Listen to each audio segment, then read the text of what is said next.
At 17, she made an insane promise. She would marry a man who didn't even know she existed.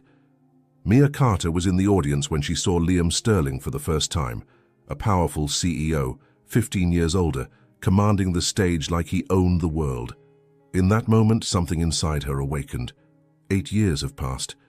Now she's about to enter his company as an employee. He has no idea who she is, but she never forgot the promise she made, and she's willing to do anything to keep it.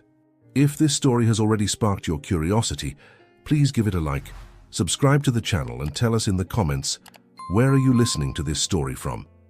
Your support is what motivates us to keep bringing you these stories that touch the heart. Columbia University's auditorium buzzed with an energy that Mia Carter had never felt before. At 17, she felt small among so many college students, but there was something in the atmosphere that made her feel like she was exactly where she was supposed to be. She clutched her notebook against her chest, her heart pounding with the typical anxiety of someone who knows they're about to witness something important. "I can't believe we got tickets," whispered Sarah, her friend who had invited her to the event. Everyone wanted to hear this guy speak. Mia barely registered the words. Her eyes were fixed on the stage, waiting. She had spent weeks reading about Liam Sterling, CEO of Sterling Corp., the man who at 32 had revolutionized how the world connected through technology. But it wasn't just his professional achievements that intrigued her. It was something deeper, a curiosity she couldn't name. The lights dimmed, and an expectant silence fell over the auditorium. Then he appeared on stage. The air completely changed. Liam Sterling had the kind of presence that made everyone unconsciously straighten in their seats. Tall with broad shoulders beneath an impeccable navy blue suit, he moved with a natural confidence that commanded attention effortlessly. His dark hair was perfectly styled, and even from a distance Mia could see the intensity in his eyes. "Good evening," his voice echoed through the auditorium, clear and captivating. "You're here because you believe the future can be different, because you know that one idea at the right moment can transform everything." Mia leaned forward, absorbing every word. There was something mesmerizing about the way he spoke. Not just the content, but the genuine passion that came through in every sentence. "Innovation isn't born from formulas or algorithms," he continued, gesturing elegantly. "It's born from the human need for connection, from the hunger to understand and be understood." As he spoke about technology and the future, Mia found herself taking notes furiously, but also observing details that had nothing to do with business. The way he paused to emphasize a point, how his eyes swept across the audience as if he were speaking to each person individually. The expression of intense concentration that crossed his face when he addressed complex topics. "Success," he said, his voice becoming more intimate, "isn't about being the smartest person in the room. It's about having the courage to bet on yourself when no one else would." At that moment, something happened that Mia would never forget. Their eyes met across the crowd. It was just an instant, maybe 2 seconds, but she felt as if time had stopped. There was something in that look, an intensity that made her feel like he could see right through her, as if he knew secrets that even she didn't know she was keeping. "Oh my God," Sarah whispered. "He's looking at you." Mia felt blood rush to her face, but she couldn't look away. When Liam finally continued his presentation, she remained in a trance, processing that momentary connection. The rest of the lecture passed in a haze of admiration and inspiration. Liam spoke about failures that became successes, about the importance of dreaming big, about how the best innovations were born from the audacity to question the status quo. Every word resonated with something deep inside Mia, as if he were articulating thoughts she had carried without being able to express them. "Remember," he concluded, his voice echoing through the now silent auditorium, "the future belongs to those who have enough courage to pursue the impossible, who see opportunity where others see obstacles, who refuse to accept limitations imposed by others." The applause was deafening.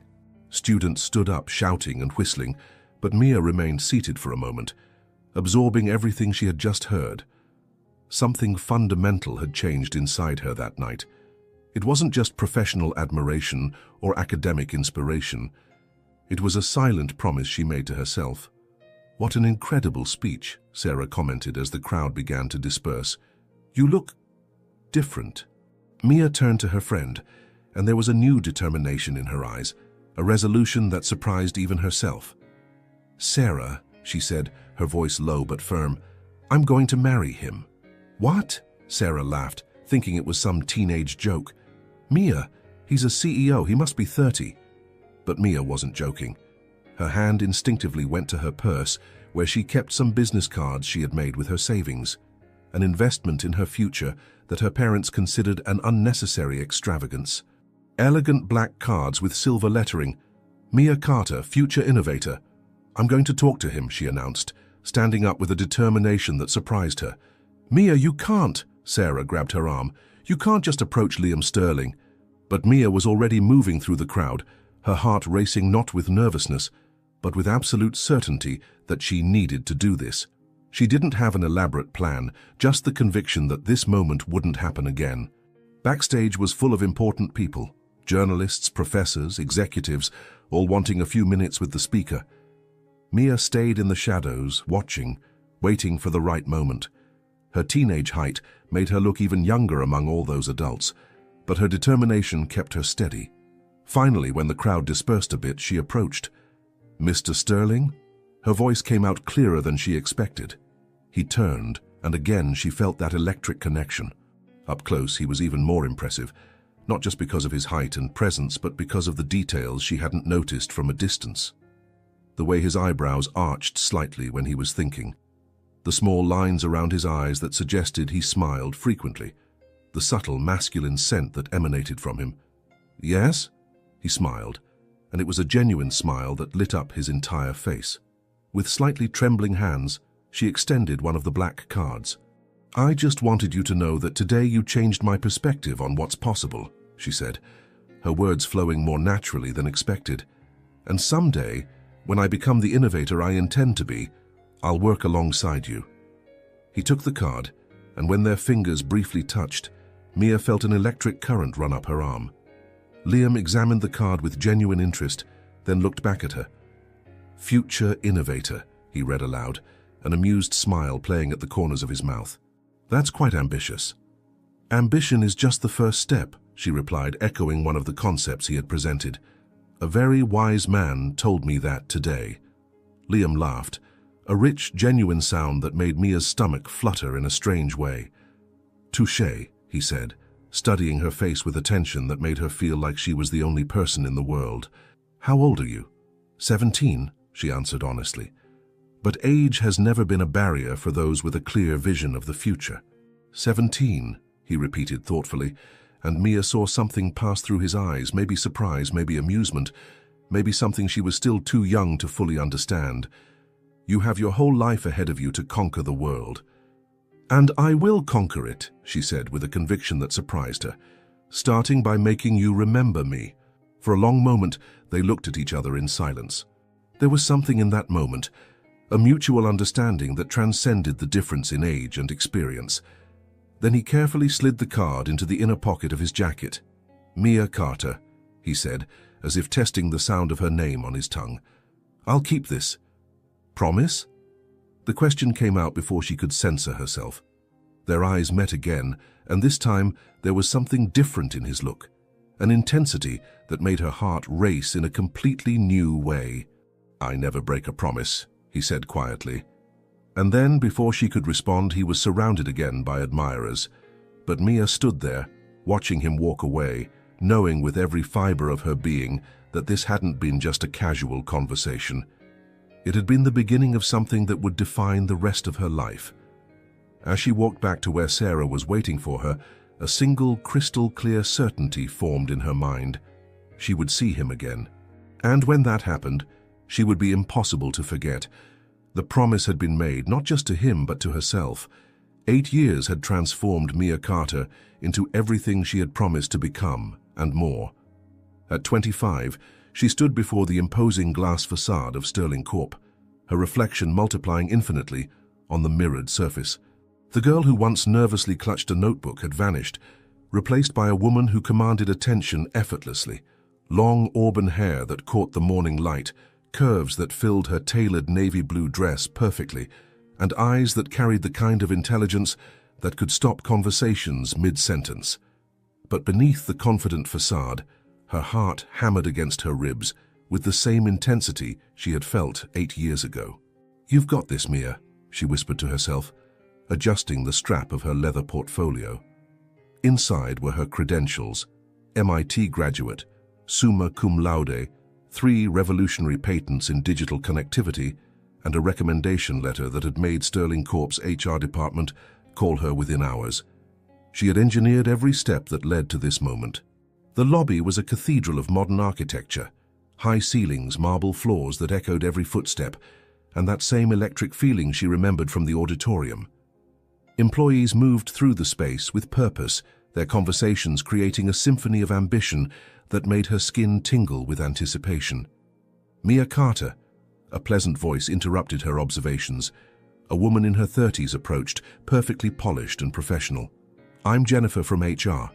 Welcome to Sterling Corp." "Thank you," Mia replied, her voice steady despite the chaos in her chest. "I'm excited to be here." As they headed to the elevators, Jennifer chatted about company culture and benefits, but Mia's attention was elsewhere. Every corner of this building held the possibility of seeing him again. Would he recognize her? Would he remember that 17-year-old girl who had dared approach him with nothing but audacity and a black business card? The orientation room was on the 15th floor, filled with other new employees who shared the same mixture of excitement and nervousness. Mia took a seat in the back row, her eyes automatically scanning the room for any sign of him, even though logic told her he wouldn't be conducting new employee orientations. "Ladies and gentlemen," Jennifer announced, "I know you're all eager to get started, but before we dive into the details, I want you to hear from someone who embodies Sterling Corp's vision." Mia's breath caught in her throat. "Please welcome our CEO, Liam Sterling." The air in the room changed before he even appeared. Then the door opened and time stopped. 8 years had been kind to Liam Sterling. At 40, he possessed the kind of maturity that made men truly devastating. His dark hair now had silver streaks at the temples that only added distinction to his face. His body filled his charcoal suit in a way that suggested hours at the gym, and when he moved to the front of the room, every person present unconsciously straightened up. But it was his eyes that nearly stopped Mia's heart. They still held that same penetrating intensity, that sharp intelligence that could dissect a soul with a glance. "Good morning," his voice filled the space deeper than she remembered, with a velvety quality that sent warmth spreading through her chest. "Welcome to Sterling Corp. You're here because we saw something special in each of you." His eyes methodically swept the room, and Mia felt her entire body tense in anticipation. When his gaze finally reached the back row, when his eyes met hers, nothing. Absolutely nothing. He looked at her exactly as he looked at any other new face in the room, with polite professional interest, but without a flicker of recognition. No pause, no moment of connection that she had relived 1,000 times in her mind. He had completely forgotten. The floor seemed to open up beneath Mia's feet. 8 years of planning, of transforming herself into the woman he couldn't ignore, and he didn't even remember she existed. The 17-year-old girl who had sworn he would remember her forever had been completely erased from his memory. "Innovation," he continued, his attention now focused on other people in the room, "isn't just about technology. It's about understanding the pulse of humanity, about creating connections that matter." The same words, the same passionate tone. But this time, they cut through her like blades, because she now understood that the moment that had changed her entire life had been absolutely insignificant to him.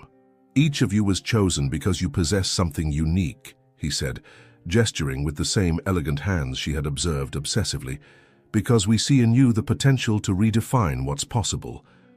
Something unique, Mia thought bitterly. Apparently, not that unique after all. "Ms. Carter," Jennifer's voice brought her back to the present. "Would you like to introduce yourself to Mr. Sterling?" Mia's blood froze. Every eye in the room turned to her, including those dark eyes that showed not even a flicker of familiarity. She stood slowly, her legs shaking, but kept her head high. "Mia Carter," she said, her voice clearer than she felt inside. "MIT graduate, specialized in digital connectivity interfaces. I'm here to lead innovation." For a moment that stretched like an eternity, Liam studied her. His eyes traveled over her face, and she could see his analytical mind working, as if something familiar was nudging the edges of his consciousness, but he couldn't identify what. "Welcome to the team, Ms. Carter," he said finally, and his voice carried the same professional tone he had used with everyone else. "I look forward to seeing what you can bring to the table." "What I can bring to the table," she repeated mentally, and something inside her hardened. The disappointment and humiliation of the moment began transforming into something more dangerous, pure, relentless determination. If he had forgotten the girl she had been, then she would make sure he could never forget the woman she had become. "Thank you, Mr. Sterling," she replied, and there was a note in her voice that made his eyes narrow almost imperceptibly. "I guarantee it will be unforgettable." The word choice was deliberate, and she saw how he tilted his head slightly, as if something in that phrase had struck a familiar chord. But before he could analyze the feeling, Jennifer was moving the presentation forward. As he continued speaking to the group, answering questions and sharing insights, Mia remained silent, but her mind was working furiously. Every gesture, every expression, every tone of voice, she was memorizing it all again, but this time with a different purpose. At 17, she had promised she would marry him.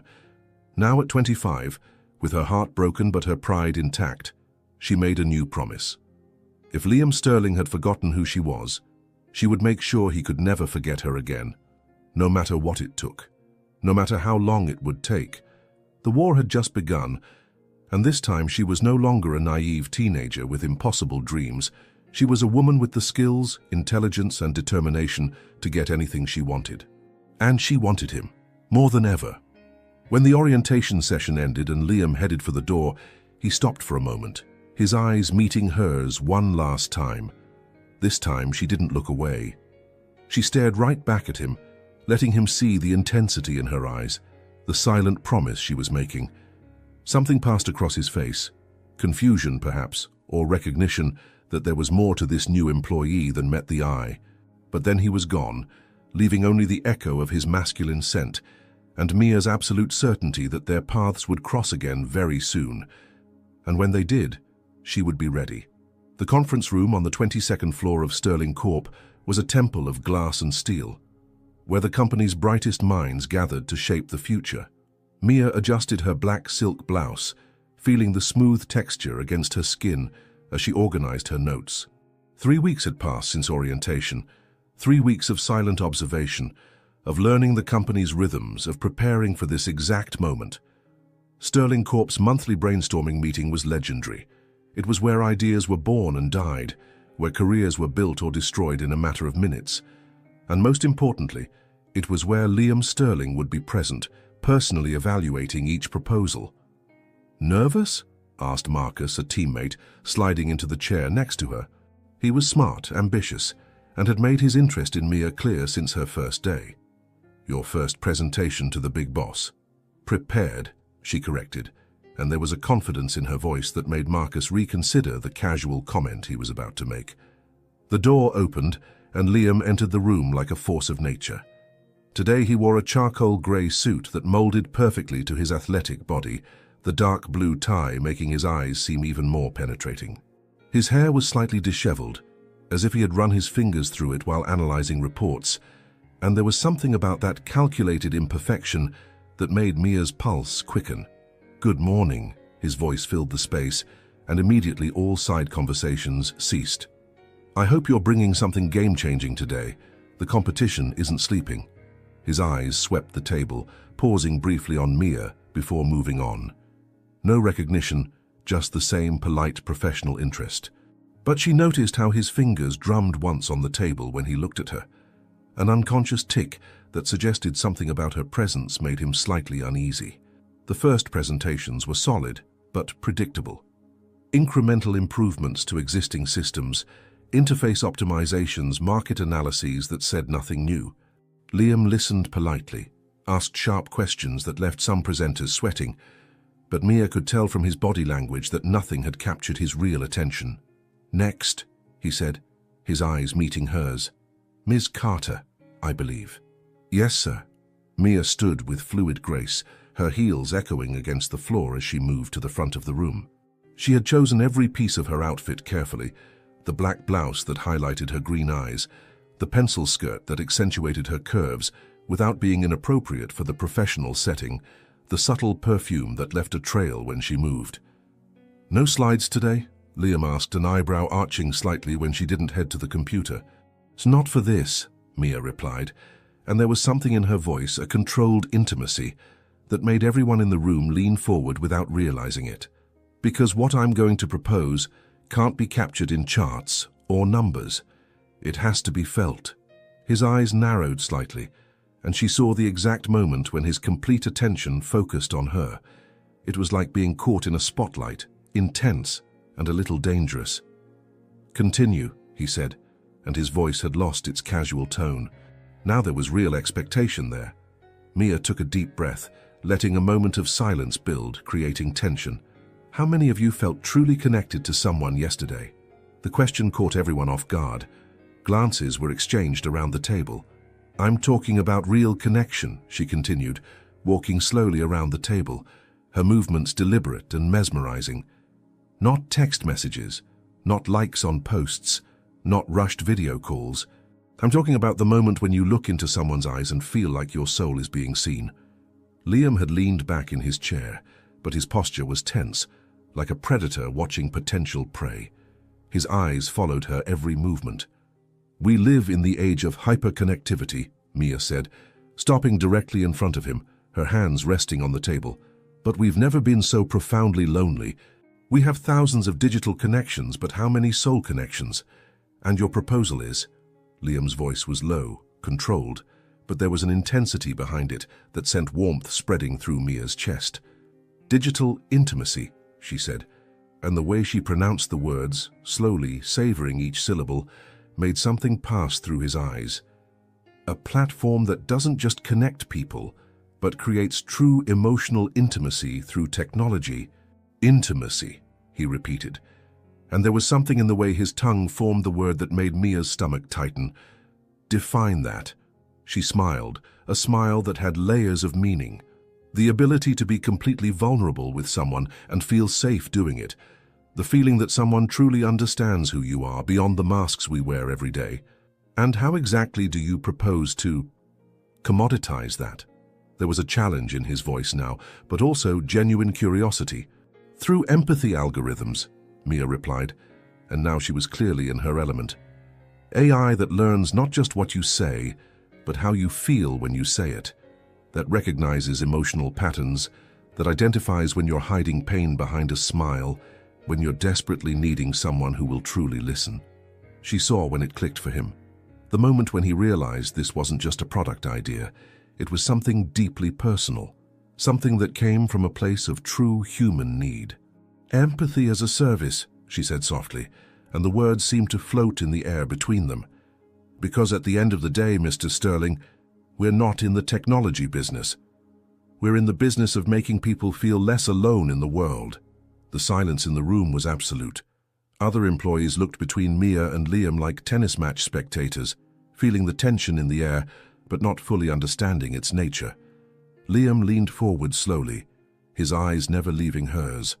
"And you believe you can teach machines to feel?" "Not to feel," Mia corrected, and her voice became even softer, more intimate. "But to recognize when humans are feeling, to respond in ways that make sense, to create safe spaces for real vulnerability." "Vulnerability," he murmured, as if testing the word. "That's dangerous territory, Ms. Carter."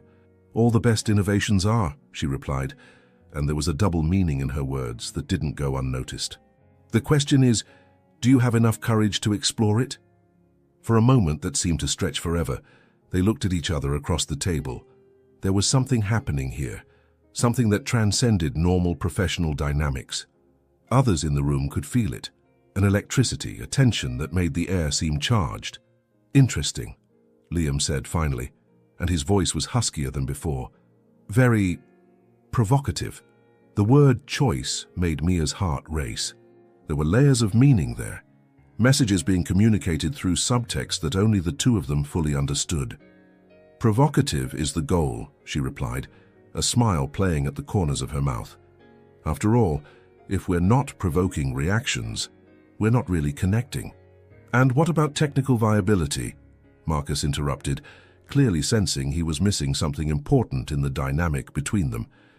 Emotional AI is still in very early stages. Mia turned to him, but Liam answered first. "Let me worry about technical viability," he said, his voice carrying an authority that immediately silenced any objection. His eyes returned to Mia. "Continue." "The technology exists," she said, turning her full attention back to Liam.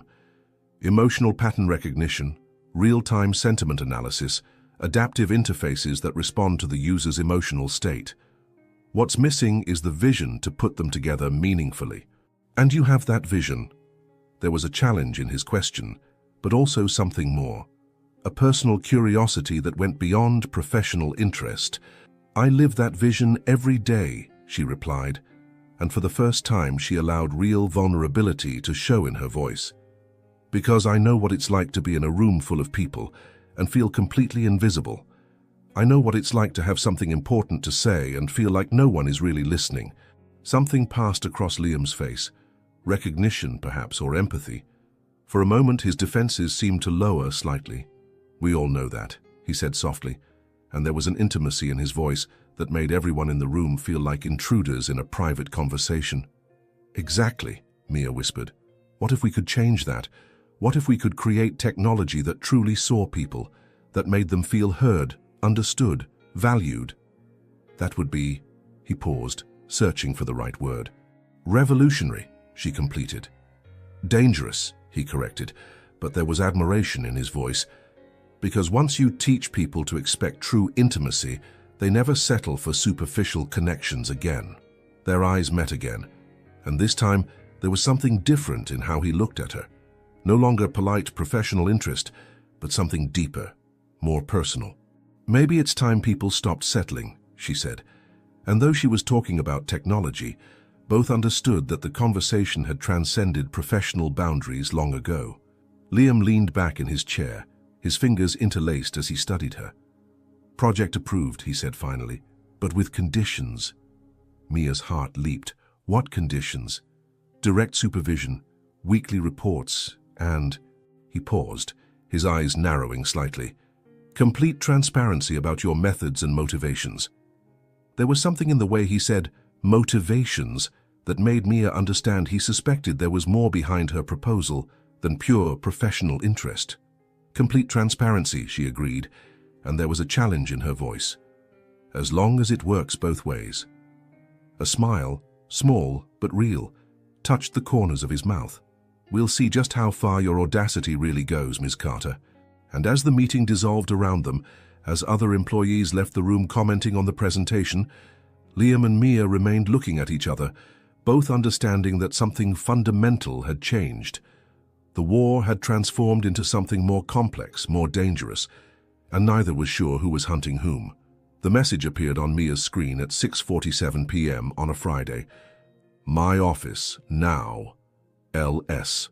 Just 4 words, but enough to make her heart race in a way she hadn't felt in 3 weeks, since the presentation that had changed everything. 3 weeks of formal emails about Project Prometheus, 3 weeks of professional meetings with other team members present, 3 weeks of loaded glances across conference rooms that never transformed into something more. But now, finally, they were alone. Liam's office occupied an entire corner of the 30th floor, its glass windows offering a panoramic view of Manhattan that at night transformed into a galaxy of twinkling lights. Mia knocked on the dark mahogany door, her heart hammering against her ribs. "Come in." She turned the handle and entered, her heels sinking into the Persian rug as she absorbed the space that was so quintessentially him. Walls lined with books, an oak desk that could easily accommodate 12 people, and the subtle scent of his masculine cologne mixed with leather and something indefinably dangerous. Liam was standing near the window, hands in his pockets, tie loosened, and the first 2 buttons of his shirt open. There was something in his posture, a contained tension, that made Mia realize he had been waiting for this moment as much as she had. "Close the door," he said, without turning around. The click of the lock echoed in the silence like a gunshot, and Mia felt as if she had just crossed an invisible line. Now they were truly alone, without witnesses, without the protection of professional environments. "Have a seat," he said, finally turning to face her. But Mia remained standing, her instinct telling her that sitting would be a position of disadvantage. Instead, she approached slowly, her eyes never leaving his until she stood on the other side of the desk. "Project Prometheus," he said, his voice low and controlled. "I approved it because it's brilliant, but also because—" He paused, as if carefully weighing his next words. "Because there's something about you that makes me uneasy." "Uneasy," Mia repeated, and there was a provocative note in her voice. "In what way?" His eyes narrowed slightly. "You know in what way." The air between them seemed electrified, charged with a tension that had been building for weeks. Mia placed her palms on the desk, leaning slightly forward, a movement that was both professional and subtly seductive. "Maybe you could be more specific," she said, and her voice had become softer, more intimate. Liam approached slowly, walking around the desk until he stood directly in front of her. This close, she could see the details that made her breathless, the small lines around his eyes, the shadow of stubble at the end of the day, the way his lips curved when he was thinking intensely. "There's something familiar about you," he said, his words almost a whisper, "as if we knew each other from another place, another time." Mia's heart nearly stopped. Was he remembering? After all these weeks, were fragments of memory finally surfacing? "Maybe in another life," she said carefully, testing how far she could go without revealing the truth. "Maybe," he murmured, but there was skepticism in his voice. "Or maybe you're just exceptionally good at making people feel like they're special." The accusation hit her like a slap. He thought she was manipulating him, playing some kind of calculated game.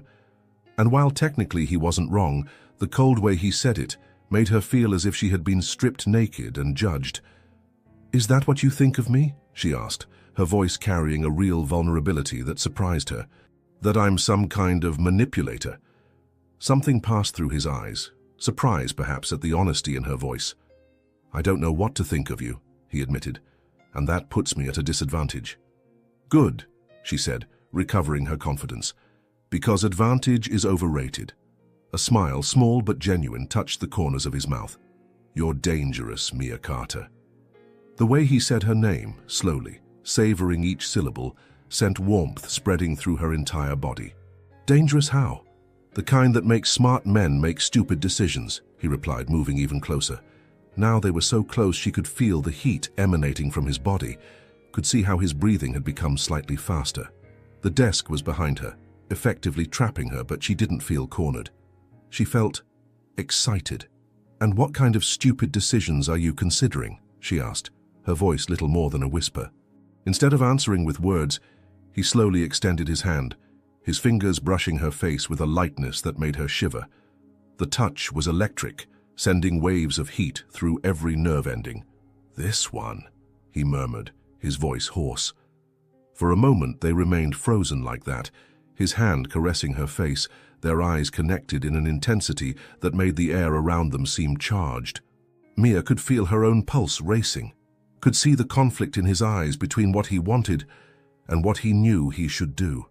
"Liam," she whispered, and the sound of his first name on her lips seemed to break the last thread of his resistance. He leaned in, his lips almost touching hers, his breath mingling with hers. "Tell me to stop," he murmured against her mouth. "No," she replied, her hands moving to his chest, feeling the tense muscles beneath the cotton shirt. "I won't do that." The low groan that escaped his throat was almost primal. His hands moved to her waist, pulling her against him, and she could feel every hard line of his body pressed against her soft curves. "This is madness," he murmured, but his actions contradicted his words as one of his hands tangled in her hair. "The best innovation always is," she whispered back. They were millimeters from kissing when the elevator chimed in the hallway, followed by voices approaching the office. Reality hit them like cold water. Liam pulled away quickly, running his hands through his hair in an attempt to compose himself. Mia straightened up, her hands smoothing her blouse in an attempt to look professional again, even though her entire body was vibrating with unsatisfied desire. "Mr. Sterling?" His assistant's voice echoed through the door. "The documents for tomorrow's meeting are ready." "One moment," he called back, his voice remarkably controlled for someone who seconds before had been about to kiss his employee in his office. He turned to Mia, and there was something new in his eyes. Desire, yes, but also a dangerous determination. "Monday," he said, his voice low and intense. "We're launching Project Prometheus, direct supervision, like I said." "Direct supervision," she repeated, and both understood that the words carried meaning far beyond the professional. "And Mia," he said as she headed for the door. "Yes? The next time we're alone like this." He paused, his dark eyes traveling over her body in a way that made her feel like she was burning from the inside. "There won't be any interruptions." It wasn't a threat, it was a promise. Mia smiled, a smile that had layers of anticipation and challenge. "I'm counting on it." She left the office with trembling legs, but with absolute certainty that she had won an important battle.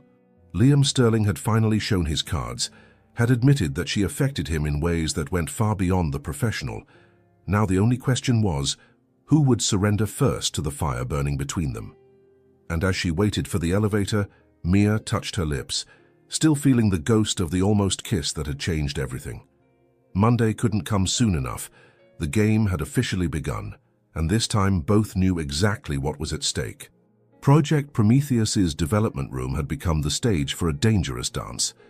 For 3 weeks, Liam and Mia met there every morning at 8 a.m., officially to review the project's progress, but in reality to continue the seduction game that had begun in his office.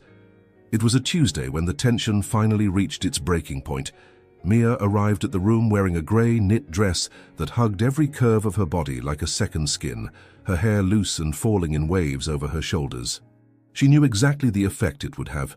She had chosen the outfit thinking of Liam's dark eyes, traveling over every line of her silhouette. He was already there, studying code on the giant screen, the sleeves of his white shirt rolled up to his elbows, revealing muscular forearms that made her mouth go dry. There was something primitively attractive about seeing him work. The intense concentration, the way his muscles tensed when he leaned forward, the strong line of his jaw when he frowned. "Good morning," she said, closing the door behind her.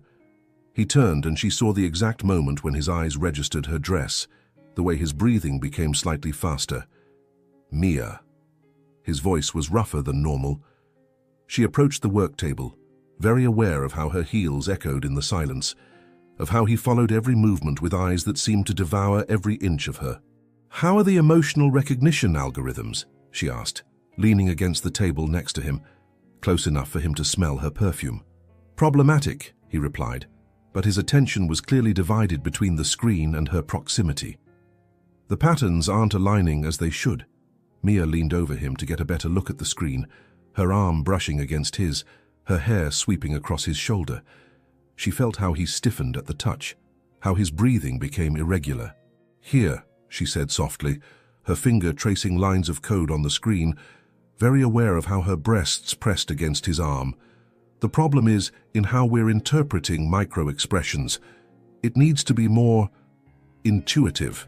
"Intuitive," he repeated, and there was a tension in his voice that had nothing to do with programming. "Yes," she whispered, turning slightly so their faces were inches apart. "Sometimes you need to feel what's beneath the surface, not just analyze the obvious." His eyes fixed on her lips, and for a moment she thought he would finally kiss her right there, but then he pulled away abruptly, running his hands through his hair in an attempt to compose himself. "You're doing this on purpose," he said, his voice loaded with accusation and desire. "Doing what?" she asked innocently, but there was a provocative smile playing at the corners of her mouth. "You know exactly what," he replied, approaching her with slow, deliberate steps. "Every movement, every word, every—" His eyes traveled over her body. "Every outfit you choose." Mia felt warmth spread through her body under his intense gaze. "Maybe you're imagining things." "Am I imagining?" He moved even closer, until she could feel the heat emanating from his body. "Am I imagining the way you look at me during meetings, the way you find excuses to touch me when you're explaining something? And if you're not imagining," she challenged, lifting her chin in a mixture of defiance and invitation, "what are you going to do about it?" For a moment, the tension between them was so palpable it seemed like the air might ignite. His eyes darkened with a desire he was no longer trying to hide, and Mia felt her body react with an intensity that surprised her. "This," he murmured, his hands bracing on the table on either side of her, effectively trapping her between his arms. Mia's heart raced as she found herself cornered between his hard body and the cold table. He was so close, she could see the small golden flecks in his dark eyes, could feel his warm breath against her face. "You shouldn't play with fire, Mia," he whispered, his voice rough with contained desire. "What if I want to get burned?" she whispered back, her hands moving instinctively to his chest, feeling the tense muscles beneath his shirt. The low groan that escaped his throat was almost primal. "You have no idea what you're asking for." "Then show me," she challenged, her eyes shining with a mixture of desire and determination. He leaned even closer, his lips almost touching hers, his breath mingling with hers. "You want to know what you do to me?" he murmured against her mouth. "You make me forget all the rules, all the reasons why this is a terrible idea." "Good," she whispered, her nails lightly scratching through his shirt. "Because rules are meant to be broken." He laughed, a low, dangerous sound that made her stomach contract with desire. "You're impossible. And you're in love with it," she shot back. The word love seemed to ring like an alarm between them. It was the first time either of them had used such a loaded word, and both felt its weight in the air. Liam pulled back slightly, his eyes studying her face with new intensity. "You think you know what I feel?" "I know you feel something," she replied, her voice softer now, more vulnerable. "The same way I feel. And what do you feel?" The question came out as a rough whisper. For a moment, Mia considered giving a safe answer, something that would keep the game going without revealing too much. But there was something in his eyes, a vulnerability hidden behind all that intensity, that made her want to be honest. "I feel like I've spent my whole life waiting for you," she said softly. "Like every experience, every choice, led me to this moment, to you." The raw confession clearly affected him. She saw how his eyes softened, how his defenses lowered for a fraction of a second, before composing themselves again. "Mia," he began, but was interrupted by the sound of footsteps in the hallway. Reality hit them like a cold shower. They separated quickly, Liam heading to the computer screen while Mia fixed her hair and tried to look professional. The door opened, and Dorothy Mitchell, the operations director, entered with her aura of icy efficiency. At 50, she had the kind of presence that made entire rooms fall silent, and Mia had always suspected there was something more than professional interest in the way Dorothy looked at Liam. "Liam," Dorothy said, her eyes scanning the room and noting the tension in the air, "we need to talk about the quarterly reports." "Of course," he replied, his voice remarkably controlled. "Mia was just showing me some improvements to the algorithms." The look Dorothy directed at Mia was cold and evaluative. I'm sure it was very educational. There was poison in how she said educational, and Mia immediately understood she had an enemy. Dorothy had sensed the tension between them, and clearly didn't approve. "Very educational," Mia confirmed, her smile sweet as poisoned honey. "Mr. Sterling is a very hands-on teacher." The deliberate word choice made Dorothy's eyes narrow dangerously. "I'm sure. Well, perhaps it's time for you to get back to your work, Ms. Carter. I'm sure there's plenty to do." It was clearly a dismissal, but Mia didn't move. Instead, she looked at Liam, waiting for him to take a stand. "Actually," Liam said, and there was a firmness in his voice that made Dorothy straighten, "Mia needs to stay. The project requires constant supervision." The look Dorothy directed between them could have melted steel. "Very well. But remember, Liam, that appropriate supervision is essential to maintaining the company's reputation." The threat was subtle, but clear. Dorothy knew something was happening and was prepared to use it against them if necessary. "Of course," Liam replied, his voice neutral. "Sterling Corp's reputation is always my priority." After Dorothy left, the silence that followed was charged with tension of a different kind. The implicit threat had changed the dynamic, adding an element of real danger to what was between them. "She knows," Mia said finally. "She suspects," Liam corrected, "which is different, but it also means we need to be more careful." "Or," Mia said, approaching him again, "we can stop caring what she thinks." "Mia," he said, but there was less conviction in his voice than before. "Tell me you don't feel this," she said, placing her hand over his heart, feeling the rapid beats through his shirt. "Tell me this is just my imagination." He covered her hand with his, pressing it against his chest. "You know I can't." "Then stop fighting it," she whispered. For a long moment they stayed like that, their hands intertwined over his heart, their eyes connected in an intimacy that transcended anything purely physical. "You have no idea what you're getting into," he said finally. "Maybe not," she admitted, "but I know I want to get into it with you." He laughed, a low sound full of admiration. "God, you're impossible to resist." "Then stop trying," she whispered against his lips. And this time, when he leaned in to kiss her, nothing interrupted them. The meeting had been scheduled for 6 p.m. on a Thursday, well after business hours, when Sterling Corp's hallways would be empty and they could work without interruptions. At least, that was the official excuse. Mia entered the 28th floor conference room, wearing a black dress that hugged every curve like a silent promise, her hair pinned up in a bun that left her neck provocatively exposed. 3 weeks had passed since that first kiss that had changed everything. 3 weeks of secret meetings, stolen touches, and sexual tension that was becoming impossible to ignore. Liam was already there, standing before the panoramic window, watching the city lights come alive like fallen stars. He had loosened his tie and unbuttoned the first 2 buttons of his shirt, a sight that never failed to make Mia's heart race. "You're late," he said without turning around, but there was amusement in his voice. "Traffic was terrible," she lied, knowing perfectly well that he knew she had been late on purpose, just to see him waiting for her. He finally turned, and the look he gave her was so intense she felt like she was burning from the inside. "We have work to do."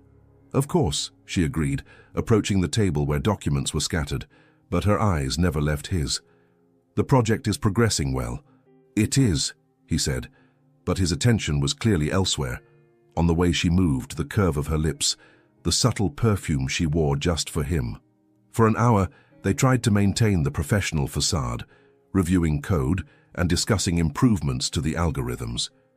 But the tension in the air was palpable, every accidental touch of fingers sending electric shocks through both of them, every prolonged glance loaded with unfulfilled promises. It was when Mia questioned one of the technical decisions that everything fell apart.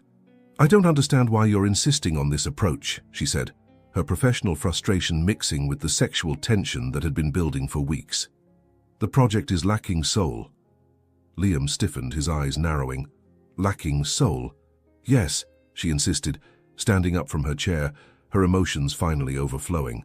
"You're treating emotional connection like a cold algorithm, as if it were just data to be processed. But that's not how it works." "And how exactly do you know how it works?" he asked, his voice becoming dangerously low. "Because I live it every day." The words came out before she could censor herself. "Because I know what it's like to have something true, something real, and have to hide it behind reports and meetings, and pretend it's just professional." They stared at each other across the table, both breathing heavily, the truth finally exposed between them. "Mia," he said, his voice softer now. "No," she interrupted, walking around the table, all caution abandoned. "You want to talk about lacking soul? What's soul about pretending we don't feel what we feel, about acting like there's only work between us?" He approached her, and this time there was no hesitation in his movements. "You think this is easy for me? You think it doesn't kill me to have to pretend you're just another employee? Then stop pretending," she challenged, her chest rising and falling with emotion. "It's not that simple." "Why not?" "Because," he said, his hands moving to hold her face, "because once I stop pretending, there's no going back." "Good," she whispered, her hands resting on his chest. "Because I don't want to go back." He studied her for a long moment, as if memorizing every detail of her face. Then suddenly he pulled away, walking to his desk and opening a drawer. "There's something you need to know," he said, his back still turned to her. "Liam?" When he turned around, he was holding something small and black in his hands. Mia's heart stopped when she recognized what it was. Her card, the card she had given him 8 years ago. "Mia Carter, future innovator," he read aloud, his eyes meeting hers. "You were wearing a navy blue dress. Your hair was shorter then, but your eyes—" He paused. "Your eyes were exactly the same." Mia felt as if the floor had disappeared beneath her feet. "You remembered. I always remembered. But when I started here, you acted like I didn't know you." He approached again, the card still in his hands. "Because I needed to be sure." "Sure of what?" "That the woman who showed up at my company was the same girl who gave me this card with such confidence, such certainty that our paths would cross again." Mia's legs failed her, and she leaned against the table behind her. "You knew all along." "I knew there was something familiar, yes. But it took me a few weeks to be sure. And when I was—" He smiled, a smile that was part amusement, part admiration. "I was impressed. You really did it. You really became impossible to forget. Why didn't you say anything?" Her voice was little more than a whisper. "Because I wanted to see how far you would go. I wanted to know if the woman was as determined as the girl had been." Mia didn't know whether to laugh or cry. All the anguish of the past weeks, all the uncertainty about whether he remembered her, all the fear that she was just another employee to him. "You're a sadist," she said finally. "I'm many things," he admitted, approaching until he was directly in front of her. "But I could never forget the 17-year-old girl who had the audacity to give me a card and promise she would become unforgettable." "And?" she asked, her heart beating so loudly she was sure he could hear it. "And you kept your promise," he said softly, his hands moving to hold her face. "You became absolutely unforgettable." "Liam," she whispered, his name coming out like a prayer. 8 years, he murmured, his thumbs caressing her cheeks. "For 8 years I carried this card, wondering if you would really appear in my life again. And now I'm here. Now you're here," he confirmed. "And I no longer have the strength to pretend you don't mean everything to me. How long were you going to keep this to yourself?" she asked, her hands moving to cover his. "I kept it for 8 years, he said, his lips curving into a smile that was pure predatory masculinity. "But now that you're here, now that you're mine—" "Yours," she interrupted, an eyebrow arching. "Mine," he confirmed, and there was a possessiveness in his voice that made her stomach contract with desire. "Because one thing I learned in these 8 years, Mia, when something is truly valuable, you don't let it slip away twice. And if I don't want to be yours," she challenged, even though every cell in her body was screaming the opposite. "Then," he said, leaning until his lips almost touched hers, "I'll have to persuade you." "How do you plan to do that?" Instead of answering with words, he finally closed the distance between them, his lips capturing hers in a kiss that was everything she had imagined and more. It was possessive, desperate, full of 8 years of accumulated tension and promises finally fulfilled. When they finally separated, both were breathless. "Persuasive," she admitted, her fingers tracing the contours of his face. "And that was just the beginning," he promised, his eyes darkening with an intensity that made her entire body vibrate with anticipation. "Liam? Yes? Next time you keep a secret for 8 years, maybe you could tell me a little sooner." He laughed, a rich, genuine sound that echoed through the empty room. "I love you, Mia Carter. I always have, from the moment that audacious girl gave me a black card and promised she would become unforgettable." The words she had waited 8 years to hear were finally spoken, and she felt like her heart might explode with happiness. "I love you too," she whispered against his lips. "I always have." And finally, after 8 years of waiting, the promise was complete. Liam's loft in Soho was a revelation. Mia stopped at the entrance, absorbing the space that was so quintessentially him, exposed brick walls, enormous floor-to-ceiling windows, and an atmosphere of sophisticated masculinity that made her heart race. But more than the decor, it was the intimacy of the moment that left her breathless. Finally, they were completely alone, without the barriers of the office, without the roles of boss and employee. "Welcome to my sanctuary," Liam said, closing the door behind them. He had changed from his suit into dark jeans and a grey Henley that hugged his torso devastatingly. Seeing him like this, casual, relaxed, human, made something tighten in her chest. "It's beautiful," she said, walking to the windows that offered a spectacular view of the city. But when she turned, she found him watching her with an intensity that made her stomach flip. "Not as beautiful as you," he said, approaching slowly, like a predator who finally had his prey exactly where he wanted her. Mia had changed from her work dress into jeans that molded her curves perfectly, and a green silk blouse that highlighted her eyes. But under his gaze, she felt naked, exposed, desired, in a way that made her vibrate inside. "Liam," she began, but he silenced her by placing a finger over her lips. "No," he said softly. "No more, Mr. Sterling. No more formalities. Here, now, it's just us." The intimacy of his words, the implicit promise, made her legs tremble. "Just us," she repeated, and there was something liberating about saying it. He approached until their bodies almost touched, his hands moving to hold her face with a tenderness that contrasted with the intensity in his eyes.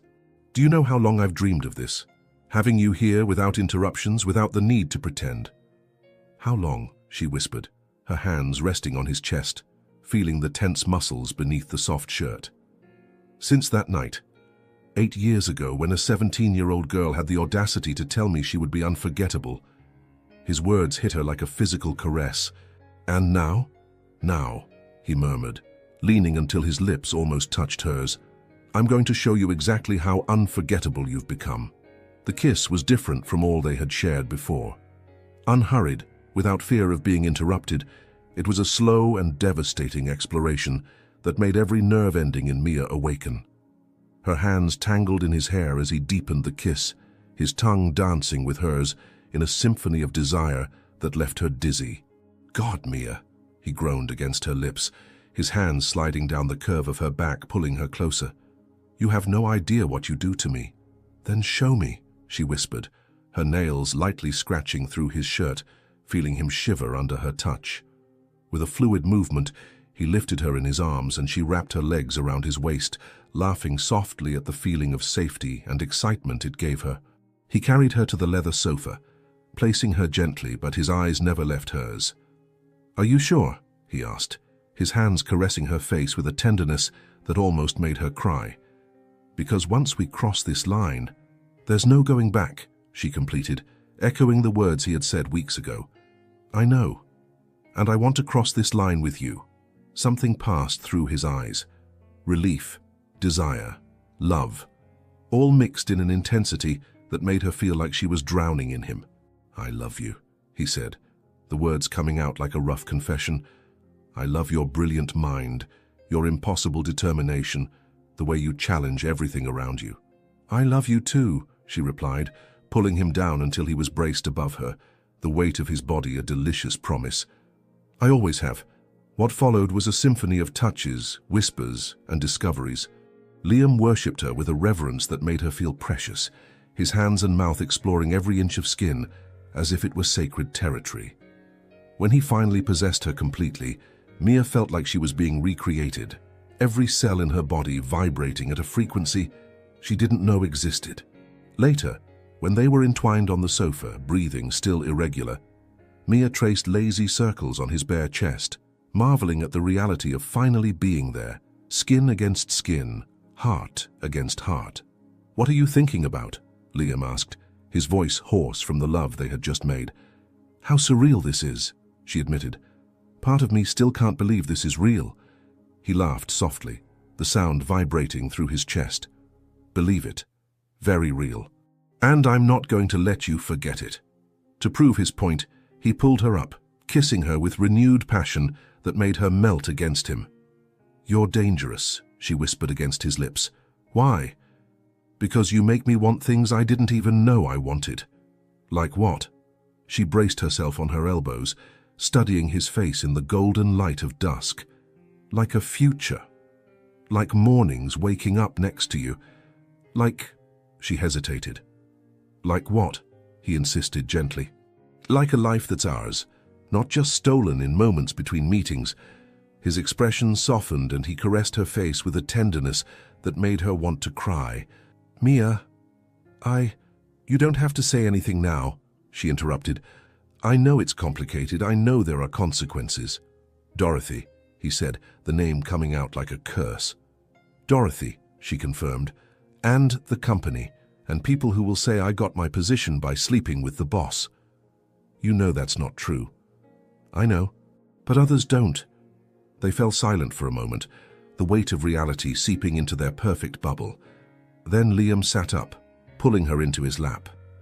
I don't care, he said, his voice firm. I don't care about Dorothy, about gossip, about any of it. I waited 8 years for you, Mia. I'm not going to waste more time worrying about what others think.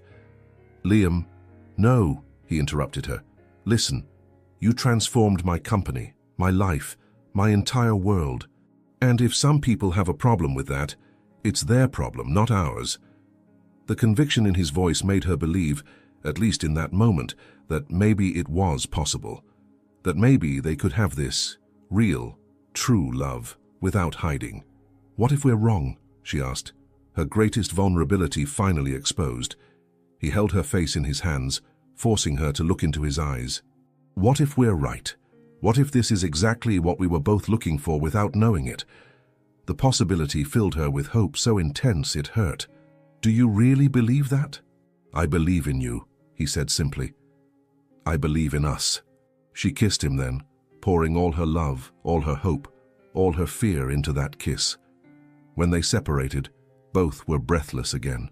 Stay with me tonight, he asked, and there was a vulnerability in his voice she rarely heard. Stay with me and let the rest of the world disappear for now. Yes, she whispered, nestling against him. Yes. They spent the night exploring each other in every possible way, physically, emotionally, spiritually. Liam made her feel things she didn't even know were possible, and she saw how he surrendered completely to her, his defenses totally lowered for the first time. In the early morning, when she finally fell asleep in his arms, Liam stayed awake watching her, stroking her hair as if she were something too precious to be real. You're dangerous, he whispered to the darkness, echoing her own words, because you make me want to forget who I was before you. But unlike his earlier words, now that didn't sound like a threat. It sounded like a promise. And the next morning, when Mia woke up in his arms with Manhattan's sun filtering through the huge windows, she knew there was no going back. Not that she wanted there to be. The war was over. Love had won. Now they just had to figure out how to navigate what came next. The executive board meeting room had never seemed so intimidating. Mia adjusted her black blazer, her fingers trembling imperceptibly as she organized her notes for the final presentation of Project Prometheus. 3 months of intensive development had culminated in this moment, official approval for launch, which would determine not only the project's future, but possibly her career at Sterling Corp. Across the polished mahogany table, Dorothy Mitchell sat like a queen on her throne, her cold eyes studying Mia with a surgeon's precision, searching for weaknesses. At 52, Dorothy possessed the kind of icy beauty that had been sharpened by decades of ruthless corporate politics. Her platinum blonde hair was pulled into a perfect bun, and her grey Armani suit conveyed absolute authority. Before we begin, Dorothy said, her voice cutting through the murmur of conversations, I'd like to express some concerns about this project. Mia felt her stomach tighten. Beside her, she felt Liam stiffen almost imperceptibly, though his face remained a mask of professional neutrality. What kind of concerns? Liam asked, his voice measured. Dorothy smiled, a smile that didn't reach her eyes. Well, for starters, the budget has exceeded initial projections by 20%. And then there's the matter of the very close supervision this project has received. The last part was said with a tone that made it clear exactly what she was insinuating. Glances were exchanged around the table as the other executives caught the subtext. Close supervision ensures quality, Liam replied coldly. And budget overruns are justifiable considering the potential returns. Ah, yes, Dorothy continued, leafing through some papers in front of her. Speaking of quality, I did my own analysis of the project, and I must say I'm questioning whether this is truly commercially viable. Mia felt her blood turn to ice. Dorothy had done her own analysis? When? And more importantly, for what purpose? Ms. Carter, Dorothy addressed her directly, her eyes like lasers. Could you explain to us exactly how you plan to monetize emotional intimacy? The question was designed to be a trap, and Mia knew it. But 3 months working side by side with Liam had sharpened her perception, and she recognized the tactic for what it was, an attempt to destabilize her publicly. "With pleasure," Mia replied, standing with a grace she didn't feel inside. No slides, no visual aids, just her conviction and intelligence as weapons. "But first, Mrs. Mitchell, I'd like to know what data you based your analysis on." "Data?" Dorothy seemed slightly caught off guard by the direct question. "Yes. You see, Project Prometheus involves proprietary algorithms and highly classified security protocols. So I'm curious about how you gained access to the technical data necessary to conduct a comprehensive analysis." A tense silence fell over the room. Dorothy had just been accused, very diplomatically, of either not having done a real analysis or of having obtained information through inappropriate channels. "I have access to all company projects," Dorothy replied, but there was a defensive stiffness in her voice. "Of course you do," Mia agreed softly. "So I'm sure you saw the engagement numbers from our beta testing. 93% user retention after 30 days. That's revolutionary in our sector." "Numbers can be interpreted in various ways," Dorothy countered. "True," Mia smiled, a smile with teeth. "Just as motivations behind criticism can be interpreted in various ways, the implicit accusation hung in the air like toxic smoke. Everyone in the room understood that war had been declared, and the weapons weren't just numbers and charts." "Perhaps," Dorothy said, her voice becoming dangerously low, "we should focus on what really matters. This project was born from a very specific dynamic between supervisor and supervised.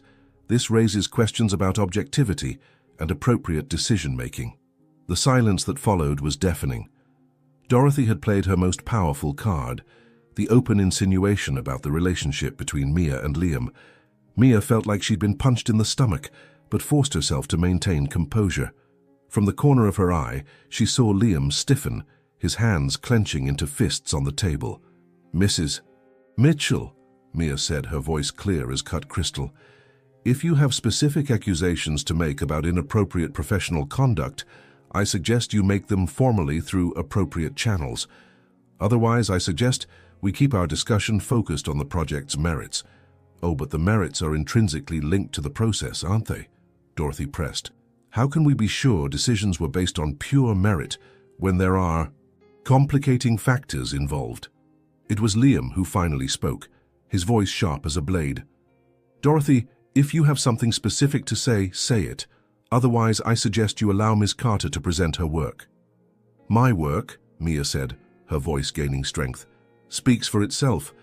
But since Mrs. Mitchell has raised questions about process, let me be crystal clear about something." She turned to face Dorothy directly, her green eyes blazing with an intensity that made several executives lean forward. "I didn't come to Sterling Corp looking for favors or shortcuts. I came with a vision that can transform how people connect in the digital world. If that bothers some people, if that challenges the status quo, then I'm doing my job correctly." "And what about your closeness to certain people in positions of authority?" Dorothy pressed, determined to force an admission. Mia smiled, a smile that was pure feminine confidence. "My closeness to any colleague is based on mutual respect, shared vision, and professional excellence. If some people interpret that as something more, perhaps it says more about their own insecurities than about my conduct." The response was a surgical strike, and Dorothy recoiled as if she'd been physically hit. "Furthermore," Mia continued, now clearly in command of the room, "I'd like to remind everyone that we're here to discuss a project that could revolutionize our industry. A project that could generate over $100 million in revenue in the first year and establish Sterling Corp as the absolute leader in emotional connection technology." She paused, letting the numbers sink in. "But if some prefer to focus on internal politics instead of revolutionary innovation, perhaps that explains why our competition has been gaining ground." The blow was accurate. Everyone in the room knew that Dorothy had been responsible for losing important contracts in recent months. "You're too young to understand the complexities of corporate politics," Dorothy said, her mask of professionalism finally slipping. "And you're perhaps too trapped in the past to recognize the future when it knocks on your door," Mia shot back without hesitation. The silence in the room was absolute. Two women, two generations, two business philosophies in open warfare. It was Liam who finally broke the silence. "The project is approved," he said, his voice carrying final authority. Implementation begins Monday. Dorothy turned to him, her eyes narrowing dangerously. Liam, I hope you're not letting personal considerations influence business decisions. I'm letting results influence business decisions, he replied. Something that should be familiar to everyone in this room. The meeting dissolved into side conversations, but the damage was done. The war between Mia and Dorothy had been officially declared, and everyone knew there would be consequences. As the executives filed out of the room, Dorothy approached Mia, her voice low and full of venom. You think you won something here today, she whispered, but this is far from over. I built this company as much as Liam did, and I won't let an ambitious little girl destroy everything. Mia turned to face her, not a trace of fear in her eyes. Mrs. Mitchell, I didn't come here to destroy anything. I came to build the future. If that threatens you, maybe it's time to question whether you're still part of that future. Dorothy left the room like a storm, leaving only Mia and Liam alone. That was, Liam began. War, Mia completed, and she won't stop here. I know, he said, approaching her. Are you sure you're ready for this? Mia looked through the windows at the city she had conquered, then turned her eyes to the man who had become her world. I was born ready for this, she said. The question is, are you ready to fight beside me? He smiled, a smile that was pure masculine admiration. Mia, I'd fight the whole world for you. Good, she said, leaning in to kiss him softly. Because I think we're going to need to. The battle had been won, but the war was just beginning, and Mia Carter had never backed down from a fight in her life. The meeting room was empty, the last executives having left just minutes ago after approving Project Prometheus. The air still vibrated with the tension from the confrontation between Mia and Dorothy, but now there was something else, a different electricity, more dangerous, pulsing between her and Liam. Mia remained standing by the panoramic windows, watching Manhattan's lights twinkle like fallen stars, but her mind was completely focused on the man behind her. She could feel him approaching without needing to turn around, her body reacting instinctively to his proximity. You were incredible today, Liam said, his voice low and loaded with admiration. The way you handled Dorothy, it was devastating. Mia turned slowly, and what she saw in his eyes made her lose her breath. It wasn't just professional pride or satisfaction from the victory. It was something much more primitive, much more dangerous. It was pure desire, mixed with an admiration that bordered on worship. She won't give up, Mia said, but her voice was huskier than intended. The adrenaline from the confrontation still ran through her veins, mixing with acute awareness of his presence. No, he agreed, approaching until he was just steps away from her. But that means you'll have to work even closer to me. Constant supervision. The way he said constant supervision made something tighten in Mia's stomach. There were layers of meaning in those words, silent promises that made her pulse quicken. How close? She asked, her tone deliberately provocative. In response, he closed the distance between them, stopping when he was so close she could feel the heat emanating from his body, could see the small golden flecks in his dark eyes.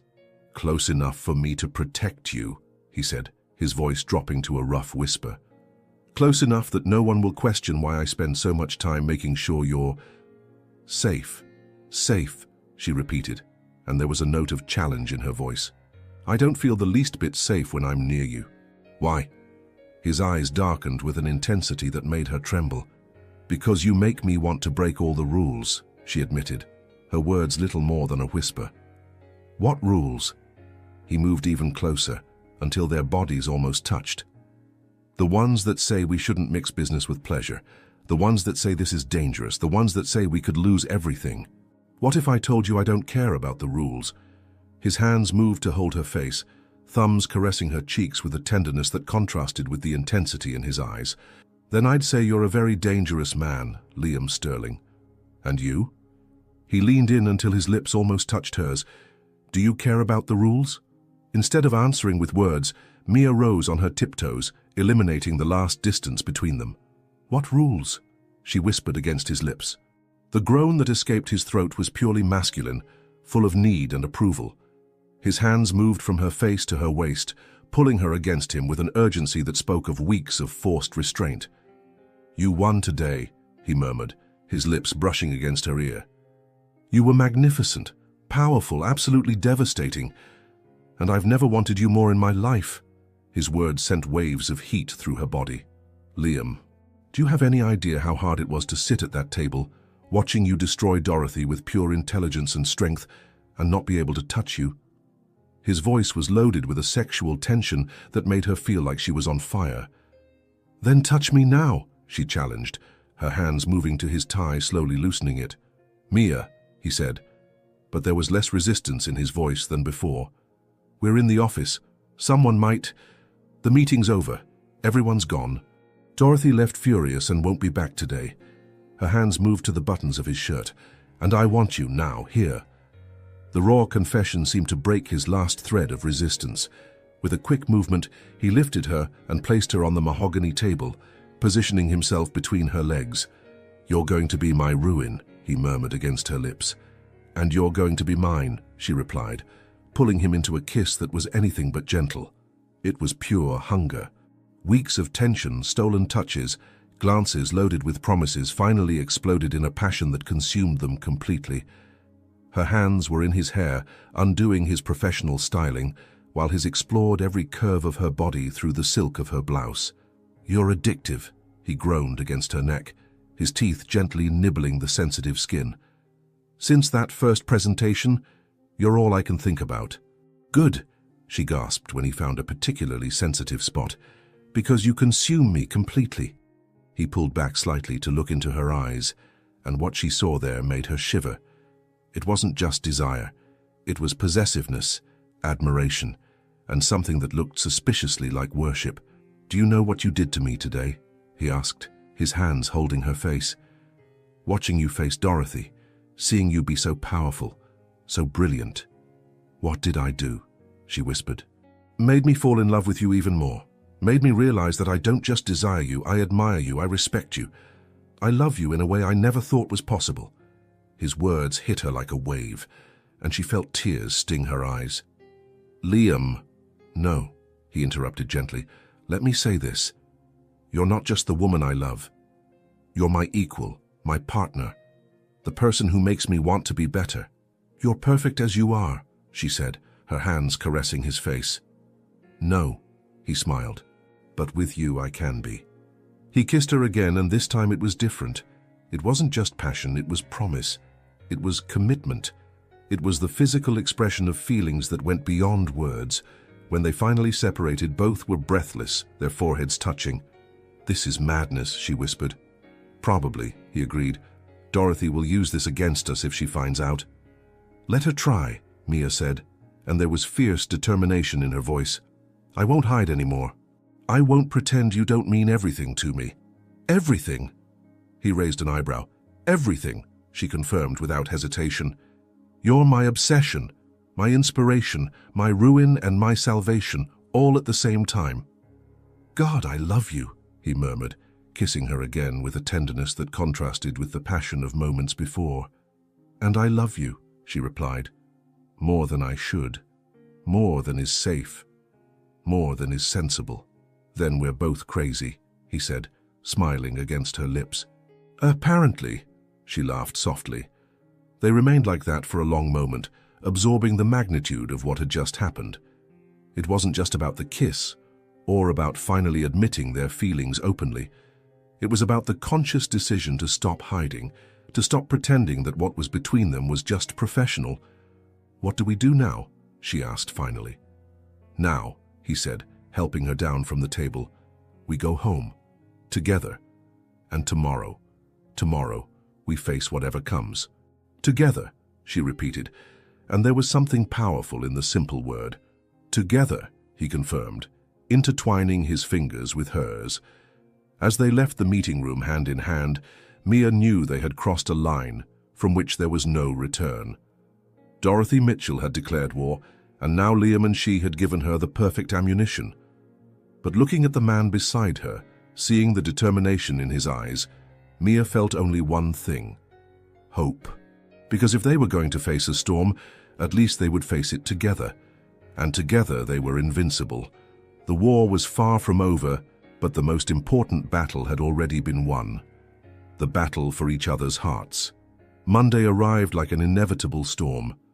Mia entered Sterling Corp's lobby with her heart racing, very aware that everything had changed in the weekend she spent in Liam's arms. There was no more pretending they were just professional colleagues. Not after the whispered words of love in the early morning hours. Not after the promises murmured against each other's skin. Not after discovering they fit together with a perfection that defied all logic. But now, under the fluorescent lights of the corporate environment, reality hit with full force. The elevator to the 22nd floor had never seemed so long. When the doors opened, Mia took a deep breath and entered the hallway leading to her office, very aware of the glances that followed her. Was it paranoia on her part, or was there really something different in the way people watched her? "Mia!" Jennifer from HR's voice made her freeze. "Could you come to my office for a moment?" The tone was too casual, too forced. Mia felt her stomach tighten as she followed Jennifer down the hallway, her mind racing with possibilities. Had Dorothy said something? Were there rumors circulating?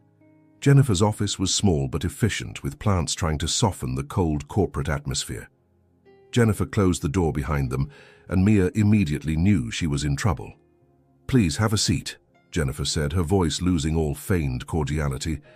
"I've received some concerns about your professional conduct." "What kind of concerns?" Mia asked, keeping her voice steady despite growing panic.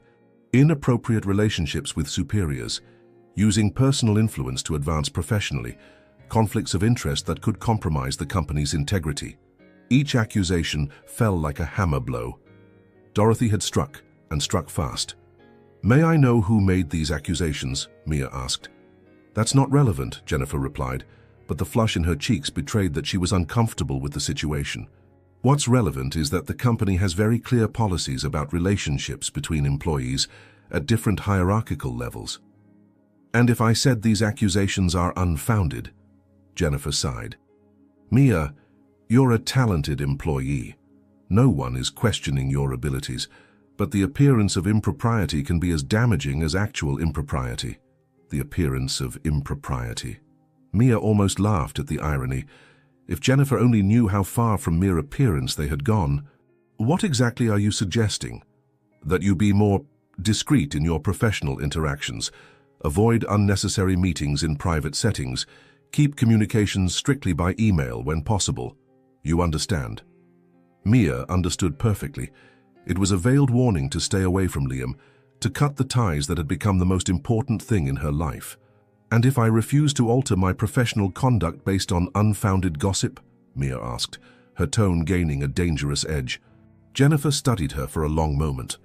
"Then I suggest you carefully consider whether you want this to go to the legal department." The threat hung in the air like toxic smoke. Mia stood slowly, her dignity intact, even as her world seemed to crumble. "Thank you for the warning," she said, her voice icy. "I'll carefully consider my options." She left Jennifer's office with her head high, but inside she was in free fall. Dorothy had played her first real move, and it had been dead on target. The rest of the morning passed in a haze of tension. Colleagues who used to greet her warmly now just nodded politely. Conversations ceased when she passed by. The climate had changed, and everyone seemed to know something she officially wasn't supposed to know they knew. It was almost noon when she finally saw Liam. He was leaving a meeting surrounded by executives when their eyes met in the hallway. For a fraction of a second, she saw the same warmth, the same intimacy that had been in his eyes during the weekend. But then the professional mask descended, and he nodded briefly before continuing his conversation with colleagues. The casual gesture hit her like a slap. She knew he was just being professional, protecting them both, but it still hurt to see how easily he could hide what was between them. At 3 in the afternoon, when she was buried in code, trying to distract herself from the emotional storm, her phone vibrated with a text message. "Conference room 3. Now. LS." Her heart raced. It was the first direct communication they'd had since arriving at the office, and its formality made her shiver. Conference room 3 was small and discreet, located at the end of a less busy hallway. When Mia entered, Liam was already there, standing by the window, his posture tense. "Close the door," he said without turning around. She obeyed, the click of the lock echoing in the silence like a gunshot. "Jennifer talked to me too," he said finally, turning to face her. Dorothy went to the legal department. The words confirmed her worst fears. What exactly did she say? That there's evidence of an inappropriate relationship between us, that you're receiving preferential treatment, that the company's integrity is compromised. And you? What did you say?